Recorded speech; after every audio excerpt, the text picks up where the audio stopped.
मुजफ्फरनगर के भोपा क्षेत्र में एक होमगार्ड द्वारा गंगनहर में छलांग लगाने की सूचना से हड़कंप मच गया। राहगीरों की सूचना पर पुलिस मौके पर पहुंची और जांच के दौरान पुल से एक बाइक, मोबाइल फोन और पर्स बरामद हुआ। इनकी पहचान के आधार पर व्यक्ति की पहचान 55 वर्षीय होमगार्ड आनंद कुमार निवासी रामपुर तिराहा छपार के रूप में हुई। सूचना पर परिजन भी मौके पर पहुंच गए। पुलिस ने SDRF और 44वीं वाहिनी बाढ़ राहत दल की मदद से गंगनहर में सर्च ऑपरेशन शुरू कर दिया है। फिलहाल होमगार्ड की तलाश जारी है और पुलिस पूरे मामले की जांच कर रही है।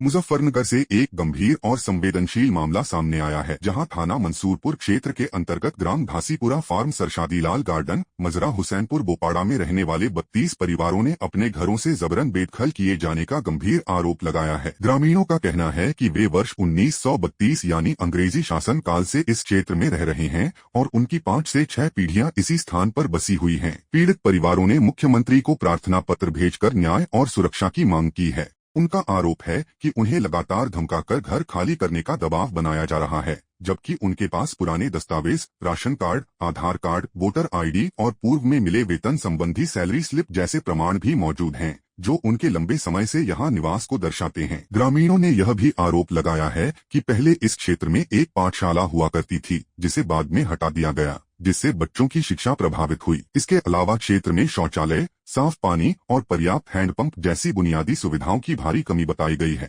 जिससे महिलाओं और बच्चों को कठिनाइयों का सामना करना पड़ रहा है। पीड़ितों का कहना है कि पुराने और जर्जर मकानों की मरम्मत करने पर भी उन्हें रोका जाता है और कई बार पुलिस की मौजूदगी में उन्हें डराया धमकाया जाता है। ग्रामीणों ने आरोप लगाया है कि उनके साथ भेदभावपूर्ण व्यवहार किया जा रहा है और विरोध करने पर दबाव बनाया जाता है। अब सभी 32 परिवारों ने प्रशासन और राज्य सरकार से मांग की है कि मामले की निष्पक्ष जाँच कराई जाए, उन्हें सुरक्षा प्रदान की जाए और उनके आवासीय अधिकार सुनिश्चित किए जाएं। यह मामला अब स्थानीय स्तर पर चर्चा का विषय बन गया है और प्रशासनिक कार्रवाई पर सभी की नजर टिकी हुई है। ललिता, हम देवरिया जिला का है जी। अच्छा।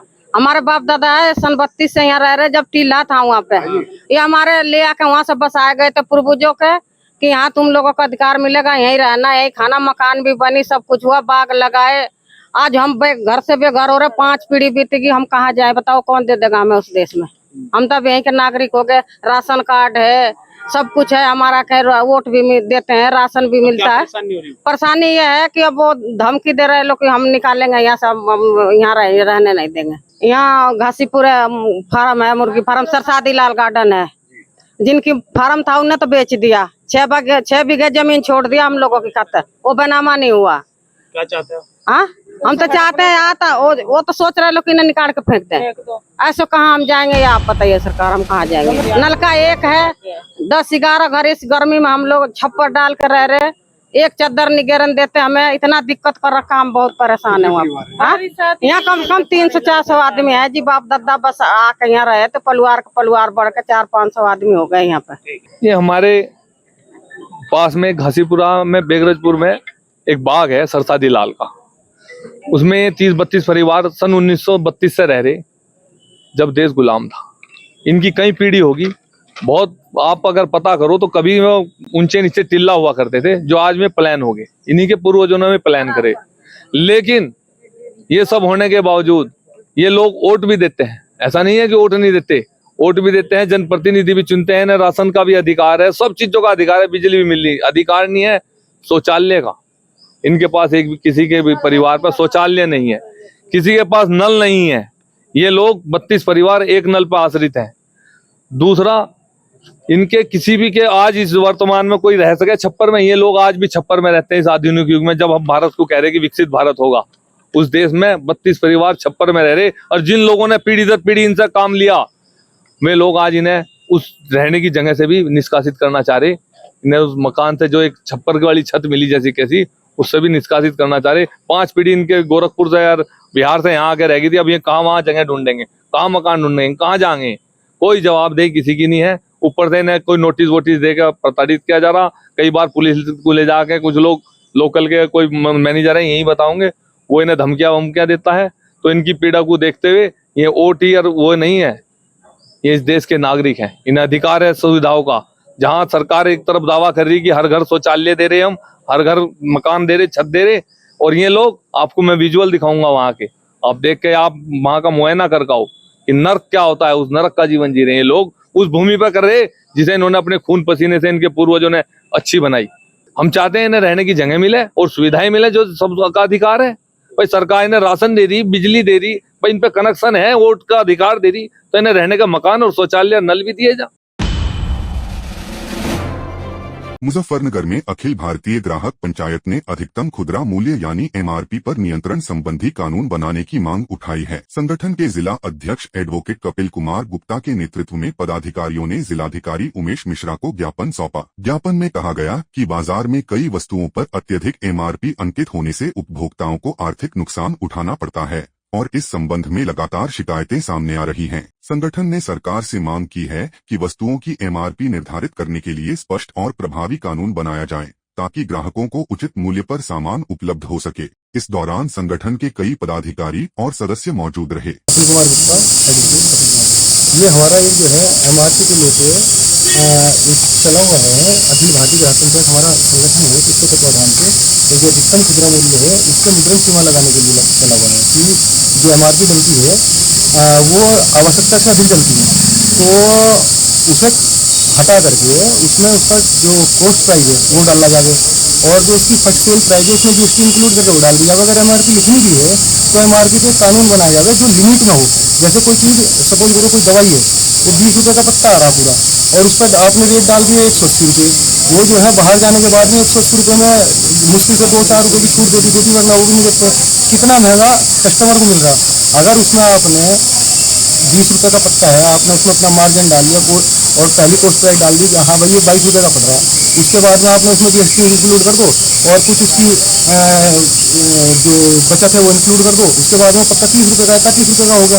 ठीक है, उस पर एमआरपी भी अगर आपको डालनी है आप एमआरपी कानून एक बना भाई हाँ इसको 10% या 20% से ज़्यादा 30% से ज़्यादा इतनी एमआरपी आप डाल सकते हैं तो उतनी एमआरपी डालिए वो पत्ता ज़्यादा ज़्यादा 35 से 40-45 रुपये का हो जाएगा। तो जो कटाई है उस कटाई से बचाने के लिए कस्टमर्स को ग्राहकों के हितों के लिए ये ज्ञापन दिया जा रहा है। मुजफ्फरनगर के भोपा रोड स्थित ग्रैंड प्लाजा मॉल में मंगलवार को एक विशेष आयोजन के तहत आध्यात्मिक फिल्म श्री नीम करौली महाराज की स्क्रीनिंग की गई, जो कैंची धाम के प्रसिद्ध संत नीम करौली बाबा के जीवन और शिक्षाओं पर आधारित है। इस कार्यक्रम का आयोजन भाजपा नेत्री और समाज सेवी ममता अग्रवाल के नेतृत्व में किया गया, जिसमें बड़ी संख्या में श्रद्धालुओं और अनुयायियों ने भाग लिया। फिल्म के माध्यम से बाबा नीम करौली महाराज के आध्यात्मिक जीवन, मानव सेवा और उनके चमत्कारों को दर्शाया गया, जिसे देखकर दर्शक भावुक नजर आए। इस अवसर पर ममता अग्रवाल ने कहा कि आज के समय में समाज को ऐसी फिल्मों की जरूरत है जो मनोरंजन के साथ साथ संस्कार और जीवन मूल्यों का संदेश दें। उन्होंने यह भी कहा कि धार्मिक और आध्यात्मिक फिल्मों से लोगों को सकारात्मक सोच और सही दिशा मिलती है, जबकि हिंसात्मक फिल्मों का असर नकारात्मक हो सकता है। साथ ही उन्होंने बताया कि यह फिल्म देश भर के लगभग 650 सिनेमाघरों में एक साथ रिलीज हुई है और इसे श्रद्धालुओं से अच्छा प्रतिसाद मिल रहा है। ये जो पिक्चर है ये बनाई गई है कैंची धाम के बाबा नीम करौली जी पे, उनकी जीवन कथा के ऊपर, उनके जो भक्त हैं जो उस समय थे उनके साथ थे उनके ऊपर, ये उनकी पूरी जीवन कथा को बताती है। तो ये 2 संस्करण है, अब पहला पार्ट रिलीज करा गया है, 2-3 महीने बाद दूसरा पार्ट आएगा। तो आज हमने यहाँ पर एक स्क्रीनिंग रखी है इसकी और आप देख रहे हैं पूरा हॉल फुल है, करीब 50 लोगों को हमें वापस करना पड़ा और बहुत अच्छा रिस्पॉन्स है, बहुत ज़्यादा जुड़ी हुई है। आप और हम जानते हैं कि कलयुग में ये संत ही हैं जो हमें ईश्वर का मार्ग दिखाते हैं। और मेरा एक और कहना है कि मैं मानती हूँ मुजफ्फरनगर पे तो उनकी एक अलग ही कृपा है। कुछ आपने मेरे कुछ समय पहले की वीडियोस में देखा होगा कि शुक्रताल में एक मंदिर भी बन रहा है बाबा नीम करौली का, वो भी बन के 1.5 साल में तैयार हो जाएगा। और अब इस पिक्चर का यहाँ रिलीज होना, ये पिक्चर पूरे देश में करीब 600-650 स्क्रीन्स पर रिलीज करी गई है और आशा करते हैं इसका अच्छा रिस्पॉन्स होगा। मेरा तो एक ही निवेदन है सबसे कि जब नए नए बड़े बड़े स्टार्स की पिक्चर आती हैं तो हम घर से उठकर उत्सुकता में आते हैं और पिक्चर देखते हैं, जबकि हमें वापसी में हम लड़ाई झगड़ा मार धाड़ हिंसा यही ले जाते हैं।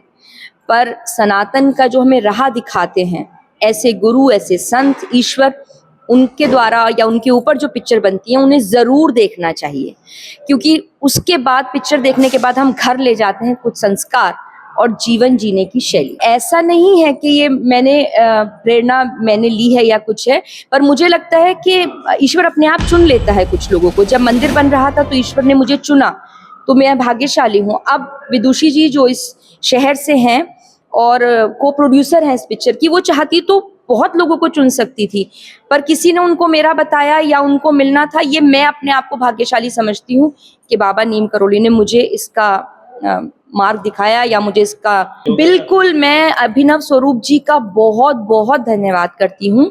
उन्होंने हमसे कोई ऐसा बहुत बड़ा चार्ज नहीं लिया है। जो एक फिल्म को चलाने के लिए मिनिमम खर्चा होता है वही उन्होंने लिया है, और उनका भी बहुत सहयोग है। उनका हाथ जोड़कर तहे दिल से धन्यवाद। देश की राजधानी दिल्ली के मालवीय नगर इलाके से एक बेहद दर्दनाक और झकझोर देने वाली खबर सामने आई है। यहाँ एक इमारत में स्थित रेस्टोरेंट और होटल परिसर में लगी भीषण आग ने कई परिवारों को गहरा सदमा दे दिया है। ताजा जानकारी के अनुसार इस हादसे में कम से कम 21 लोगों की मौत हो चुकी है, जबकि कई अन्य लोग घायल हैं। मृतकों में बड़ी संख्या में विदेशी नागरिक भी शामिल बताए जा रहे हैं, जो इलाज या अन्य कारणों से दिल्ली में ठहरे हुए थे। बताया जा रहा है कि आग इमारत के निचले हिस्से में स्थित रेस्टोरेंट से शुरू हुई और देखते ही देखते पूरे भवन में फैल गई। घना धुआं और तेज लपटें इतनी तेजी से फैली कि कई लोग ऊपरी मंजिलों में फंस गए। प्रत्यक्षदर्शियों के अनुसार कुछ लोग अपनी जान बचाने के लिए खिड़कियों और बालकनियों तक पहुंच गए, जबकि कुछ को बाहर निकलने का रास्ता नहीं मिल पाया। घटना की सूचना मिलते ही पुलिस, दमकल विभाग और अन्य आपातकालीन एजेंसियां मौके पर पहुंच गईं। आग पर काबू पाने के लिए 8 से 10 दमकल गाड़ियों को लगाया गया और बड़े स्तर पर राहत एवं बचाव अभियान चलाया गया। संयुक्त अभियान के दौरान 40 से अधिक लोगों को सुरक्षित बाहर निकालकर विभिन्न अस्पतालों में भर्ती कराया गया, जहां कई घायलों का उपचार जारी है और कुछ की हालत गंभीर बताई जा रही है। फिलहाल आग लगने के कारणों की जांच की जा रही है। शुरुआती रिपोर्टों में इमारत की सुरक्षा व्यवस्थाओं और अग्नि सुरक्षा मानकों को लेकर भी सवाल उठ रहे हैं। कुछ रिपोर्टों में यह भी सामने आया है कि भवन में निर्धारित अनुमति से अधिक कमरे संचालित किए जा रहे थे, जिसकी जांच की जा रही है। यह हादसा एक बार फिर देश के बड़े शहरों में अग्नि सुरक्षा मानकों की स्थिति पर गंभीर सवाल खड़े करता है। प्रशासन ने मामले की विस्तृत जांच के आदेश दिए हैं और दोषियों के खिलाफ सख्त कार्रवाई की बात कही है। फिलहाल पूरे देश की नजर इस त्रासदी से जुड़ी जांच और राहत कार्यों पर बनी हुई है। सुबह 8:50 पर हमें कॉल मिली थी। 8:51 पर हमने गाड़ियों का टर्नआउट कराया था। इनिशियली जो है हमने 7 गाड़ियां टर्नआउट कराई थी, लेकिन जैसे कॉल्स की फ्रीक्वेंसी बढ़ी आने की हमारे पास, उसके अकॉर्डिंगली हमने व्हीकल्स को बढ़ाया, ऑफिसर्स की स्ट्रेंथ को भी बढ़ाया। और जो हमारी टीम सबसे पहले पहुंची है वो आती फायर फाइटिंग और रेस्क्यू के ऑपरेशन में इन्वॉल्व हो गई थी। फायर फाइटिंग और रेस्क्यू ऑपरेशन दोनों साइमल्टेनियसली किए गए हैं इस ऑपरेशन के अंदर। और हमने शुरू में 6 कैजुअलिटी हमने बेसमेंट से निकाली थी। उसके बाद जैसे जैसे हम आग को बुझाते चले गए, हम ऊपर की फ्लोर्स पे गए और ऊपर की फ्लोर्स पे भी हमने जो है आदमियों काफी कैजुअलिटी निकाली है। टोटल 37 हमने यहाँ से कैजुअलिटी रिमूव करी। हमारा सर्च एंड रेस्क्यू ऑपरेशन 12:12 पे खत्म हो चुका है। टोटल 47 लोग रेस्क्यू किए गए हैं वहाँ से, जिसमें से 21 लोगों की डेथ हुई है और 26 लोग अभी अंडर ट्रीटमेंट है। वहाँ पर आप देख रहे हैं ग्राउंड पे, हमने देखा इतने सारे लोगों का जो जले हैं वो सब देखा है। वो हॉस्पिटल में एडमिट है। तो जो आगे से ऐसा हादसा ना, उसके लिए जांच के बाद ही कुछ मैम वायलेशन तो था, क्योंकि जो परमिशन थी उससे जो बताया गया, जो परमिशन थी उससे ज्यादा बिल्डिंग सब बताया गया है ना, आपको भी बताया गया, मुझे भी बताया गया। तो वो जब जांच के बाद रिपोर्ट आएगी तो विद इन वीक हम कार्रवाई करेंगे। जो भी दोषी पाया जाएगा बिल्कुल कार्रवाई होगी, बिल्कुल कार्रवाई।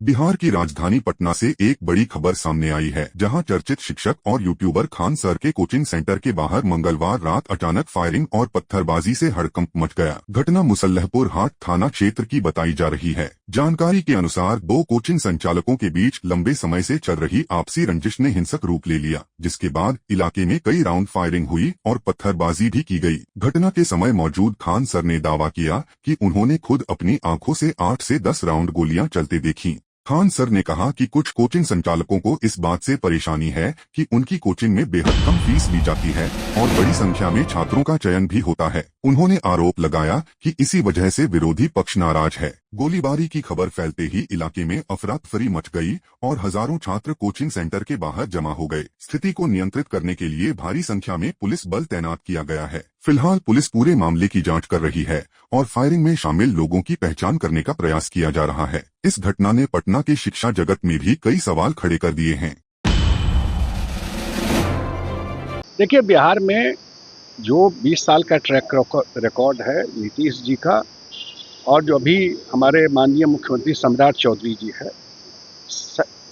सरकार का सबसे नंबर 1 प्रायोरिटी 1 से लेके 10 तक, उसके बाद और कोई काम आता है, वो है कानून का राज स्थापित रखना। उस पर कोई कंप्रोमाइज नहीं। और आप देखते होंगे जितने इस टाइप के क्रिमिनल थे बिहार में, जो गूगल्स लगाना, शीशा काला करके स्कॉर्पियो में चलना, राइफल निकाल करके दिखाना, गरीब गुरबा को डराना राइफल निकाल करके, सब का इंतजाम नीतीश कुमार कर दिए। और अभी जो सरकार है सम्राट चौधरी जी की, एनडीए की सरकार, उसमें भी वही इलाज होगा। जो भी इस तरह का कोई गतिविधि बंद हो जाएगा, ये कोई गारंटी नहीं कह सकता, लेकिन कोई क्राइम होगा तो वो पकड़ा भी जाएगा और सजा भी होगी।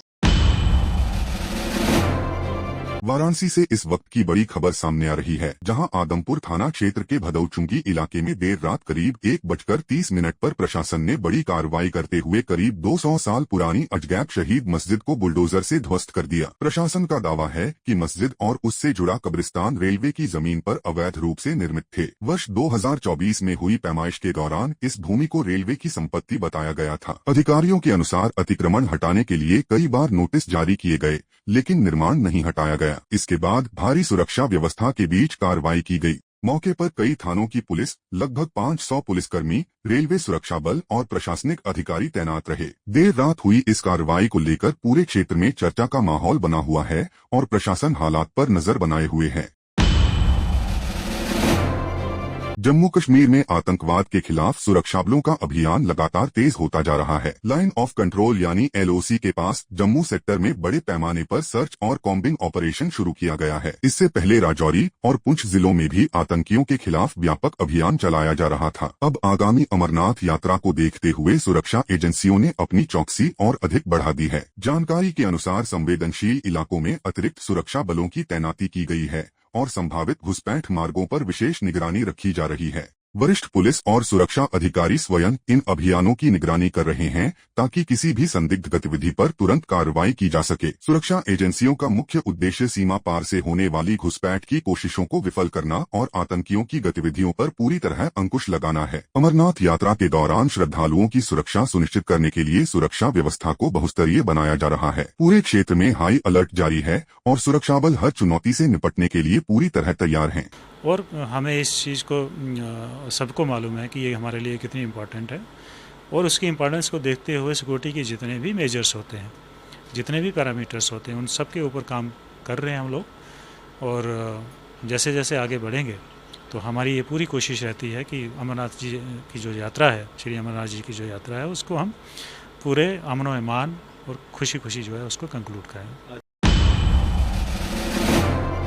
भारतीय क्रिकेट के सुपरस्टार और करोड़ों युवाओं के प्रेरणा स्रोत विराट कोहली को ओडिशा के पुरी समुद्र तट पर एक अनोखे अंदाज में सम्मान दिया गया है। पद्मश्री से सम्मानित विश्व प्रसिद्ध सैंड आर्टिस्ट सुदर्शन पटनायक ने विराट कोहली की उपलब्धियों और IPL 2026 में उनके शानदार प्रदर्शन को समर्पित एक भव्य सैंड आर्ट तैयार की है। पुरी बीच की सुनहरी रेत पर बनाई गई इस कलाकृति में वी लव विराट का संदेश भी उकेरा गया है, जो क्रिकेट प्रेमियों के बीच आकर्षण का केंद्र बना हुआ है। जैसे ही इस सैंड आर्ट की तस्वीरें सामने आईं, पर्यटक और विराट के प्रशंसक इसे देखने के लिए बड़ी संख्या में पहुंचने लगे। सुदर्शन पटनायक ने कहा कि विराट कोहली सिर्फ एक महान खिलाड़ी ही नहीं, बल्कि अनुशासन, मेहनत और समर्पण की मिसाल हैं। उनका खेल के प्रति जुनून और लगातार बेहतर प्रदर्शन करने की भावना युवा खिलाड़ियों को आगे बढ़ने के लिए प्रेरित करती है। पूरी समुद्र तट पर बनाई गई यह विशेष कलाकृति विराट कोहली के प्रति देशवासियों के प्यार और सम्मान को दर्शाती है। सोशल मीडिया पर भी यह सैंड आर्ट तेजी से वायरल हो रही है और क्रिकेट प्रशंसक इसे विराट के लिए एक शानदार ट्रिब्यूट बता रहे हैं। IPL में जो विन हुआ और विराट जी का जो चमत्कार, सारा विश्व में हर कोई फैन वो मैच देखे होंगे, उनको जरूर याद आ गया होगा कि किस तरीके से विराट जी ने, जो क्रिकेट के लीजेंड है, उनने कंटिन्यूसली देश के लिए और क्रिकेट दुनिया के लिए ये मुहिम छेड़ा है। और हर कोई क्रिकेट फैन तो उनका फैन है, हम भी है, और मैं कोशिश करता हूं कि मेरे कला के माध्यम से इस तरीके की जो अचीवमेंट होता है देश के लिए, विश करने के लिए। तो इस बार हम लोगों ने ये सोचा कि विराट जी का एक ऐसा स्कल्पचर बनाया जाए जो हर कोई फैन का विश हो उनको। तो इसलिए वी लव विराट करके ये स्कल्पचर्स क्रिएट किए और उनको बहुत बहुत अभिनंदन, शुभेच्छा जो IPL 2026 में सेकेंड टाइम उनने विन किया। और स्पेशली जो यंगस्टर्स हैं, यंगस्टर्स को बहुत इंस्पायर है और हम लोगों ने जिस तरीके से विजुअल्स में देखा कि वैभव सूर्यवंशी को उनने बहुत अप्रिशिएट किया, वही पता चलता है कि किस तरीके से वो क्रिकेट की यंग स्टार्स के लिए एक इंस्पिरेशन है। बिहार की राजनीति से जुड़ी एक अहम खबर सामने आई है। बीजेपी के राष्ट्रीय अध्यक्ष नितिन नबीन 2 दिवसीय दौरे पर बिहार पहुंचे हैं, जहां उनका कार्यक्रम राजनीतिक दृष्टि से काफी महत्वपूर्ण माना जा रहा है। पूर्व में बांकीपुर विधानसभा क्षेत्र का प्रतिनिधित्व कर चुके नितिन नबीन अपने दौरे के दौरान क्षेत्र की जनता से सीधा संवाद करेंगे और स्थानीय मुद्दों पर फीडबैक भी लेंगे। इसके साथ ही आगामी बांकीपुर उपचुनाव और राज्य की 10 विधान परिषद सीटों के चुनाव को लेकर पार्टी नेताओं, पदाधिकारियों और कार्यकर्ताओं के साथ कई महत्वपूर्ण बैठकें प्रस्तावित हैं। इन बैठकों में चुनावी रणनीति, संगठनात्मक मजबूती, बूथ स्तर की तैयारियों और विपक्ष के खिलाफ पार्टी की आगामी रणनीति पर विस्तार से चर्चा की जाएगी। माना जा रहा है कि नितिन नबीन का यह दौरा बिहार में बीजेपी की चुनावी तैयारियों को नई दिशा देने के साथ साथ कार्यकर्ताओं में उत्साह का संचार करेगा। राजनीतिक गलियारों में इस दौरे को आगामी चुनावों की दृष्टि से बेहद अहम माना जा रहा है। देखिए, इस देश की एकता के लिए, इस देश की अखंडता के लिए ये सुनिश्चित है कि एक देश एक कानून, धर्म के आधार पर, वर्ग विशेष के आधार पर कानून में यदि अंतर है तो ये ठीक नहीं है। इसीलिए UCC इस देश के लिए बहुत ज़रूरी है। बाकी राज्यों ने शुरू किया, माननीय मुख्यमंत्री जी के नेतृत्व में मध्य प्रदेश भी इसकी पूरी तैयारी कर रहा है और हम कटिबद्ध हैं UCC लागू करने के लिए। कांग्रेस को तो इस देश की एकता अखंडता की जब बात आएगी तो उनके पेट में दर्द होगा। उनको तो इस देश में विघटन करना है। कांग्रेस की कुरीतियों के कारण ही तो ये देश की स्थिति ये बनी है। मुझे लगता है कि कांग्रेस ने इस देश को जो बर्बादी के कगार पर खड़ा करने की कोशिश की थी, उन सब में अब परिवर्तन हो रहा है। कांग्रेस हर समय इस देश की एकता अखंडता के लिए जो सद प्रयास होते हैं उसमें टंगली अड़ाने का काम करती है, पर अब उनकी कोई चाल चलेगी नहीं।